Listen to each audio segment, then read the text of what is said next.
Թոփ 10 նյութերի ամփոփումը Եվրամեդիա 24-ի եթերում։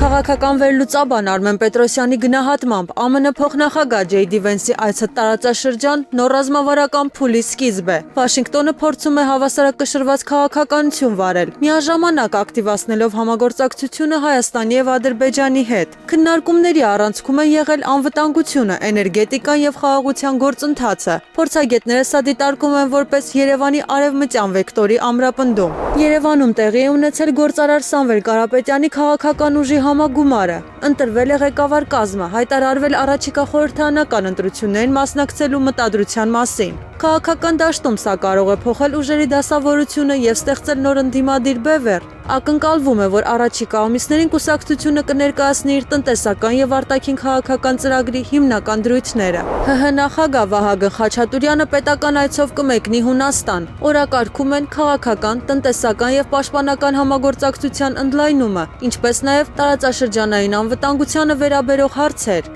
Աթենք-Երևան հարաբերությունները վերջին շրջանում ակտիվ զարգացում են ապրում։ Սպասվում է, որ կողմերը կքննարկեն նաև էներգետիկ եւ տրանսպորտային նոր նախագծեր, որոնք կարող են ընդլայնել երկկողմ տնտեսական կապերը։ Այցը դիտարկվում է որպես Հայաստանի եվրոպական ուղղության ամրապնդման կարևոր քայլ։ Իրանի դեսպան Խալիլ Շիրգոլամին նշել է, որ հայ-իրանական հարաբերությունները հասել են հասուն գործընկերության մակարդակի։ Երկու երկրները ընդլայնում են համագործակցությունը էներգետիկայի, անվտանգության եւ առևտրի ոլորտներում։ Թեհրանը ընդգծել է, որ Հարավային Կովկասում խաղաղությունը նաեւ Իրանի ազգային շահն է։ Դիվանագետը շեշտել է, որ կողմերը շարունակելու են բարձր մակարդակի քաղաքական խորհրդակցությունները։ Մասնագետների կարծիքով հայ-իրանական կապերի ակտիվացումը կարևոր դեր ունի տարածաշրջանային ուժերի հավասարակշռության պահպանման հարցում։ Հայաստանի Հանրապետության կենտրոնական բանկը շրջանառության մեջ է դրել արծաթե հուշադրամ։ Չնայած դա մշակութային իրադարձություն է, սակայն պետական խորհրդանշական քաղաքականության մաս է կազմում,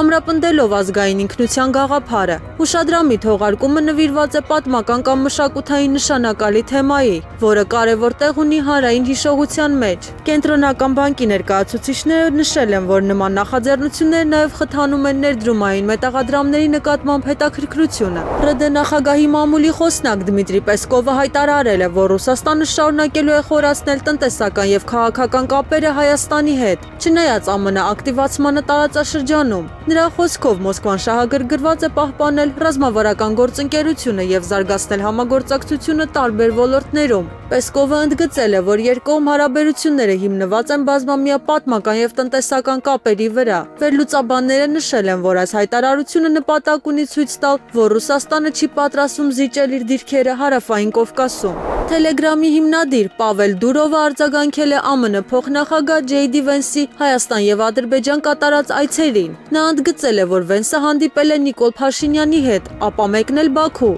Իլհամ Ալիևի հետ բանակցելու։ Դուրովը տարակուսանք է հայտնել նոր աշխարհակարգի վերաբերյալ, որտեղ տարածաշրջանի երկրները սերտ կապեր են հաստատում ԱՄՆ-ի հետ։ Նա ակնարկել է, որ գուցե գործընթացները վերահսկվում են։ Մեկնաբանություններում Դուրովը դժգոհել է, որ փոխարենը Ռուսաստանում փորձում են արգելափակել իր հիմնադրած Թելեգրամը։ Դատարանը վերադարձրել է կարգալույծ արված հոգևորականներ Ստեփան Ասատրյանի, նախկին տեր Արամ եւ Արամայիս Թախմազյանի, նախկին տեր Թադե, Մայրաթորի դեմ ներկայացված հարցադիմումները։ Նրանք պահանջում էին անվավեր ճանաչել Գարեգին Բ ամենայն հայոց կաթողիկոսի համապատասխան հայրապետական տնօրինությունները եւ վերականգնվել իրենց հոգևոր պաշտոններում։ Որոշումները կայացրել են դատավորներ Սիմա Աբովյանը եւ Պարքև Մելքոնյանը։ Հայցավորներին տրվել է երրորդյա ժամկետ հայցերում արկա թերությունները շտկելու համար։ Դատարանը նաև պարզաբանել է, որ թերությունները վերացնելու դեպքում հայցը կդիտվի որպես սկզբնապես ներկայացված, իսկ որոշումը կարող է բողոքարկվել վերաքննիչ դատարանում 7-օրյա ժամկետում։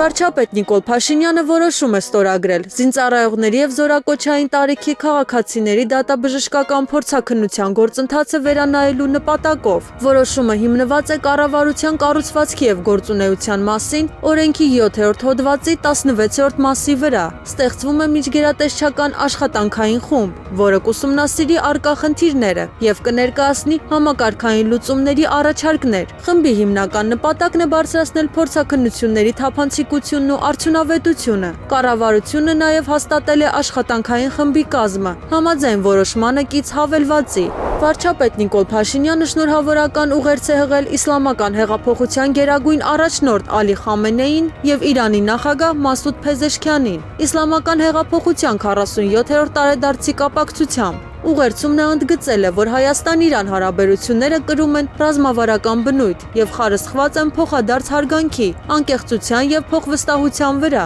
Փաշինյանը կարևորել է երկկողմ համագործակցության շարունակական խորացումը եւ նոր նախաձեռնությունների կյանքի կոչումը, որոնք կնպաստեն նաեւ տարածաշրջանային խաղաղությանն ու կայունությանը։